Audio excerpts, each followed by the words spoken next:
ಗಣಪತಿ ಕೂರಿಸಲು ಕಲೆಕ್ಷನ್ಗೆ ಇಳಿತಿದ್ದೀರಾ? ಜೈಲಿಗೆ ಹೋಗ್ತೀರಿ. ಎಚ್ಚರ ಎಚ್ಚರ, ಹುಷಾರು. ಗಣೇಶ ಚತುರ್ಥಿಗೆ ಇನ್ನೇನು ಕೆಲವು ದಿನಗಳು ಬಾಕಿ ಇವೆ. ಆಗಲೇ ಏರಿಯಾಗಳಲ್ಲಿ ಗಣಪನನ್ನ ಕೂರಿಸೋಕೆ ಚಪ್ಪರ, ಶಾಮಿಯಾನ ಹಾಕೋದು ಶುರುವಾಗಿದೆ.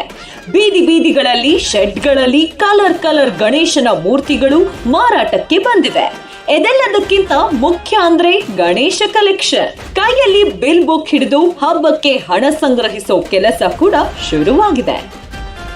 ಹಬ್ಬಕ್ಕೂ ಮುಂಚೆ ಗಣಪತಿ ಕೂರಿಸೋ ಹುಡುಗರು ಗುಂಪಾಗಿ ರಸ್ತೆಗಳಲ್ಲಿ ನಿಂತು ಹಣ ಸಂಗ್ರಹ ಮಾಡೋದು ಅಂದಿನಿಂದಲೂ ನಡೆದುಕೊಂಡು ಬಂದಿರೋ ಅನ್ಅಫಿಷಿಯಲ್ ಪದ್ಧತಿ ಎಂದೇ ಹೇಳ್ಬೋದು. ಆದ್ರೆ ಈ ಸಲ ಗಣಪತಿ ಹಬ್ಬಕ್ಕೆ ಚಂದ ವಸೂಲಿ ಮಾಡುವವರ ಮೇಲೆ ಪೊಲೀಸರು ಹದ್ದಿನ ಕಣ್ಣಿಟ್ಟಿದ್ದಾರೆ ಎನ್ನುವುದು ನೆನಪಿರ್ಲಿ. ಹಬ್ಬದ ಹೆಸರಲ್ಲಿ ಏನಾದರೂ ಸಾರ್ವಜನಿಕರ ಹತ್ತಿರ ಜೋರು ಮಾಡೋಕೆ ಹೋದ್ರೆ ಸೀದಾ ಜೈಲಿಗೂ ಕಳಿಸೋಕೆ ಪೊಲೀಸರು ರೆಡಿಯಾಗಿರ್ತಾರೆ. ಹೌದು, ಈ ಬಗ್ಗೆ ಖುದ್ದು Bengaluru police commissioner B Dayanand ಅವರೇ ಎಚ್ಚರಿಕೆ ನೀಡಿದ್ದಾರೆ. ಗೌರಿ ಗಣೇಶ ಉತ್ಸವಕ್ಕೆ ಬಲವಂತವಾಗಿ ಚಂದ ವಸೂಲಿ ಮಾಡಿದವರ ವಿರುದ್ಧ ಕಠಿಣ ಕ್ರಮ ಕೈಗೊಳ್ಳಲಾಗುವುದು ಎಂದು ಹೇಳಿದ್ದಾರೆ. ಗಣೇಶ ಕೂರಿಸ್ತಿದ್ದೀವಿ, ದುಡ್ಡು ಕೊಡ್ಲೇಬೇಕು ಎಂದು ಸಾರ್ವಜನಿಕರಿಗೆ ಬಲವಂತ ಮಾಡುವಂತಿಲ್ಲ.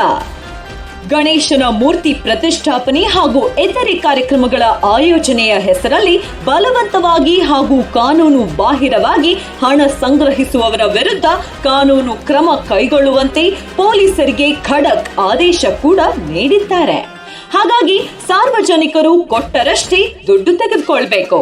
ಅದನ್ನು ಬಿಟ್ಟು ದುಡ್ಡು ಅಷ್ಟೇ ಕೊಡಿ, ಇಷ್ಟೇ ಕೊಡಿ ಅಂತೆಲ್ಲ ಕೇಳುವಂತಿಲ್ಲ ಎಂದು ವಾರ್ನ್ ಮಾಡಲಾಗಿದೆ. ಗಣೇಶ ಕೂರಿಸಲು ಸ್ಪೆಷಲ್ ರೂಲ್ಸ್.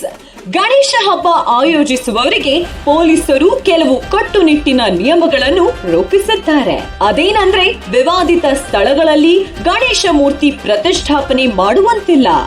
ಬಿಬಿಎಂಪಿ ಹಾಗೂ ರಾಜ್ಯ ಮಾಲಿನ್ಯ ನಿಯಂತ್ರಣ ಮಂಡಳಿ ಹೊರಡಿಸಿರುವ ಮಾರ್ಗಸೂಚಿಗಳನ್ನು ಕಡ್ಡಾಯವಾಗಿ ಪಾಲಿಸಲೇಬೇಕು.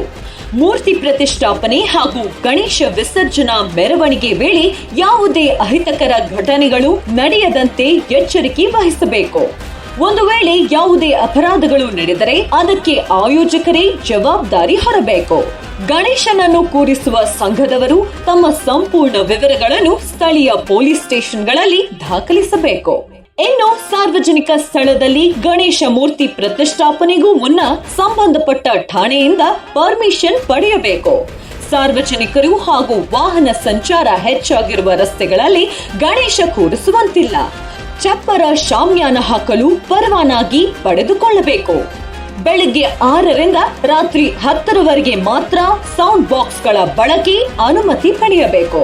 ಯಾವುದೇ ಡಿಜೆ ಸೌಂಡ್ ಸಿಸ್ಟಮ್ ಅಳವಡಿಸಲು ಅವಕಾಶವಿಲ್ಲ. ಎಲ್ಲೆಂದರಲ್ಲಿ ಪಟಾಕಿಗಳನ್ನು ಸಿಡಿಸಬಾರದು, ಕರ್ಪೂರಗಳನ್ನು ಹಚ್ಚಬಾರದು. ಗಣೇಶ ವಿಸರ್ಜನೆಯ ಮೆರವಣಿಗೆಯು ರಾತ್ರಿ 10ರೊಳಗೆ ಮುಗಿಸಬೇಕು ಎಂದು ಪೊಲೀಸರು ತಿಳಿಸಿದ್ದಾರೆ.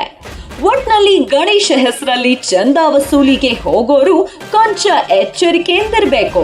ಇಲ್ಲಾಂದ್ರೆ ದಂಡಂ ದಶಗುಣಂ ಫಿಕ್ಸ್ ನೋಡಿ.